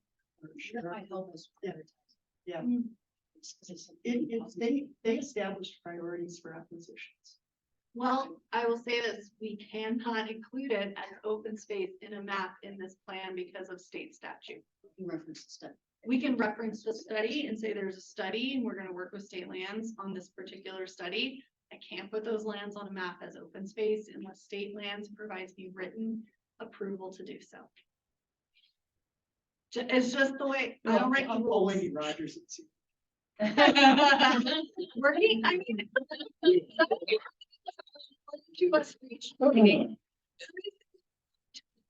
But they are legislative issues. No, and I ultimately understand. Congressional folks in the legislature in Phoenix have to help us resolve these things sometimes. Alrighty, anything else under the summary discussion? I'll turn it over to Sarah for her pieces for her to talk about. for the next Yeah, meeting. our next meeting is going to cover 2 chapters. It's going to cover water resources and energy. These, of course, again, are chapters that are getting us into the topic of infrastructure for the first time. Like we've been talking about our resources and our parks and open space, our natural environment. But the conversation that we have starting, I think, April 2nd, did I get that right? I kept being switched, but I'm pretty sure it's April 2nd. We'll be getting into water as like a drinking water, think drinking water, not necessarily public safety and flooding, though there's a little bit about flood control in it and stormwater management. And then additionally energy, like, so how are we handling renewable energy, building energy efficiency? Those are the requirements for this chapter. And of course, through all of them, affordability, equity, climate change are themes through all of those chapters. So they do not, none of them are a climate chapter or a standalone chapter about something. We're looking at them in the context of others. So those are going out for internal review this week and will be before you in early April. April 10th, which is the meeting after that I want to talk about. That meeting is going to be mostly facilitated by the consultant who has been working with us all along on the scenario planning effort. So if you'll remember back in December, we talked about scenario planning, and you may want to brush up on scenario planning because it's been a few months before the April 10th meeting. Because they are going to bring us that more detailed review of the findings and their draft preferred scenario, which staff is reviewing this month. That'll be in front of you in April as well. And the preferred scenario is very important because it's never going to be a policy map in the plan, but it's going to tell us what are the levers we have to move to see change in the community and the changes we want to see. And I think it's particularly important because as I've maybe discussed a few times, but I just want to put back in context, the business as usual scenario, which we created first and looked at early, basically says if we keep doing the things we have been doing concerning land use, we will lose all these things we've just been talking about as high values in the community. We will not get more of them. We will have less. we will have more risk for wildfire and flooding. We will have less available open space. And then if we actually take some actions in different directions. And so and also our water efficiency, our energy efficiency, shifting transportation to be more sustainable as well. All of those are really critical. And the preferred scenario gives us instructions on what it is we really need to be paying attention to get those outcomes that we want. So I'm looking forward. Alex Steinberger and Rachel Cotton have been doing the modeling for us with Cascadia Partners, and they will be coming with both the preferred scenario and some recommendations about what they think it means for our community in terms of land. And remember, we are also coordinating those efforts with the land availability and suitability study and the code audit process. So both of those are all going to come together a little bit on April 10th. So that will be a really important meeting. And I think if you miss that meeting, you will miss some opportunities to ask questions and some opportunities to really understand the in-depth functional heart of what the plan needs to be in order to accomplish something this time around and move the needle. So I'm really, really encouraging, if you can't make the April 10th meeting, if you can clear whatever is on your calendar, please do. We of course understand if there's not, but that one I think is one of those linchpins in the process that we need you to pay attention to. Even though none of that will necessarily end up in the plan, it's kind of the pre-land use chapter, pre-transportation chapter discussion. So pay close attention to that one. The last thing I want to talk about is a technical thing. And I know online we've been using these jobber speakers and using Zoom. And the reason we're using the speakers here and not the built-in speakers and mic is because this room is only set up for Teams. So I would like your feedback on, do we need to switch to Teams to get the audio issues and the in-room system better working? And are there any objections to switching over to Teams, especially from folks who are joining us online regularly? I support it. If there's anyone for whom a Teams meeting is just not workable for some reason, or you need additional assistance, if we stop meeting on Zoom and start meeting on Teams, it won't be different for folks in the public who are just clicking on the link. But I do need to just see if we can. So Alicia said, I don't have Teams, only Zoom. So Alicia, there is like a free version of Teams. Would you be willing to sit down with me or Elsa and have us like help you get on to it so that it works for you? Or would you be willing to try that for the next meeting? And also that you can get Teams on your smartphone. That's the only Teams I have, and it works pretty good, even when I'm driving all over town and other parts of the state. Yeah, I mean, I use it for ones with the city all the time. It's no better or worse than any of the other options. So Alicia, can we set up a time to test Teams with you and see if it works? If we can make it work for you before the next meeting? We have all month. Okay. So Alpha, will you make a note that we'll follow up with Alicia? Okay, we'll send you an email this week, Alicia, but thank you. That's exactly what I wanted. I was like, please raise your hand if making this switch will be more problems for you than it's worth, because everyone's participation is really important. And that's what I have. All righty, we've got a miscellaneous to and from. Anthony, did you say?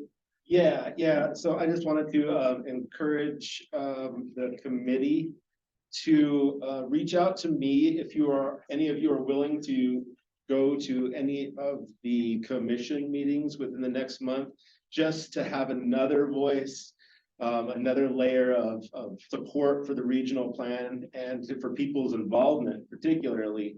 If you are on that same page, you can email me directly and let me know which ones you're going to attend. I'm going to attend all the ones that I don't hear an email from that I can.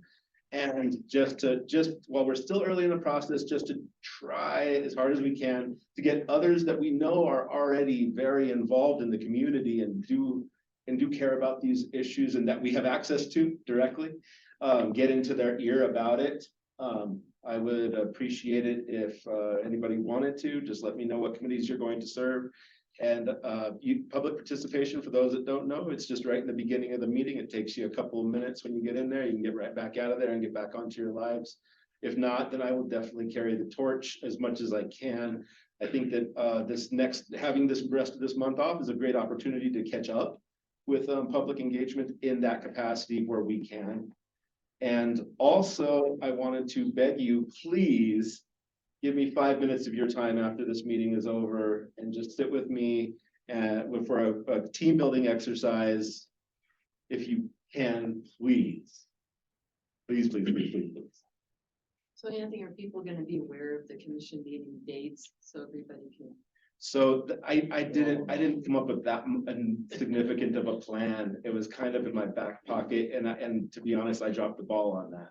So it's just like I'm going to have to go on to the city's website for commissions, which states all 20 however many committees on there. When you click on it, tells you the times and dates, and it also gives you the staff member if you wanted to reach out to them. That would be the only and best way to get a hold of them. I'm sorry, I didn't prepare. I did give you guys in the December packet a full list of all the boards and commissions of the city and the county, and you can just like Google their websites. Every commission or council or board has a website, and it always says when their recurring meeting time is. So it's not, if you go back to December, or no, maybe it was the January. I have to look. I can look back at that, but I think it was it was the December committee meeting. Then you can find the full list if you want to go back and reference it. I did send an email about reviews and drafting, which is how Mike found out, and Nat knew that we were discussing this topic tonight from the Open Space Commission, and I sent it to all the liaisons for boards and commissions, and I know it was sent out to several of them. And I've had some back and forth with a few, so I've at least made sure they kind of know we're working. But if you as a commission member or committee member want to go and give them 3 minutes of your perspective and pitch your elevator pitch on why they should be involved and be helping spread the word, that can be a very different approach that Anthony's proposing. But do know that I already communicated, like, what's our schedule, when are you going to see us, and I can share that too with folks. It's a multiple prong approach, and I feel a sense of urgency. Sometimes when we're in this process, we don't understand that sense until after the process is done. And I want to make sure that while we're in it, we really reach out to the folks that we can. Thank you. Tom, this is something you're probably already aware of, but just in case, last week at the county supervisors meeting, they had an exceptional presentation on the wildfire crisis in our area. And it was by J.E. Fuller that did the computer modeling, exceptional job on that. NAU did the economic analysis. I mean, it is compelling. So if you haven't seen it, I really encourage you all to get online to their site. It is like 6 hours or so into the meeting. It's a very long meeting. So you got to scan way ahead to see it. But it's, I know there was a front page article about it in the paper, but it's absolutely worth taking the time to view that briefing. Thank you for sharing. Yep. I would add it's one in a series. Right. There are 4. So there was another one today. Okay, right. Big time. I have one more thing for the committee to follow up on the 2 leftover items from last week. So Melissa and Elsa and I met on the significant natural resources mapping, and we went back over what our approach could be. And so for those of you who signed up for that last time, what I'm going to do tomorrow is send out basically like a Google form survey. And we are also sending that to our partner agencies and Fish and Wildlife and Arizona Game and Fish, and asking them for kind of a refresh on what is the most up-to-date and pertinent data, and what are the highest priority things we should be looking at to really make sure that we aren't just looking at the way we used to do it and missing something really important that's changed in the last 10 years that we should be considering. And so also you should feel free to fill out that survey.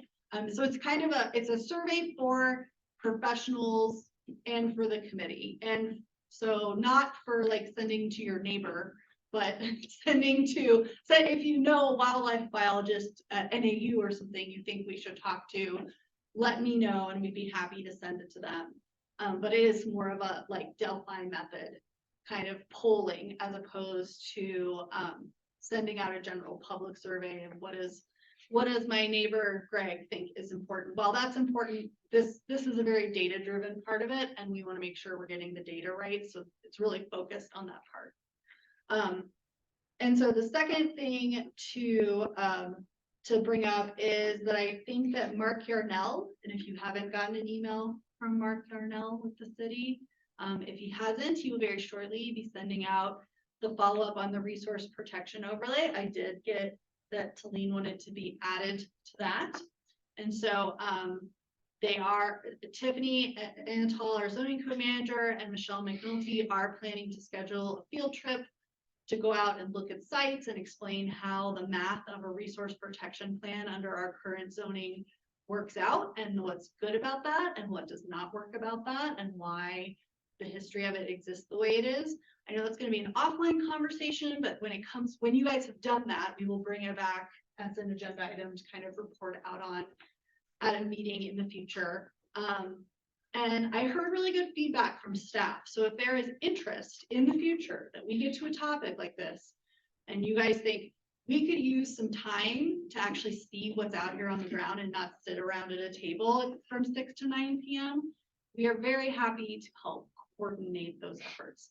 I know that's more time out of your schedule and you've already committed to 14 3-hour meetings. So everyone's got a life, but if things rise to that level, staff's very happy to organize those and help facilitate everybody becoming really familiar with what's on the ground. So we're very happy to keep doing that as you guys see fit. Good. Thank you. That was it. We did actually finish early this time. I know. And then we get 40 seconds. Good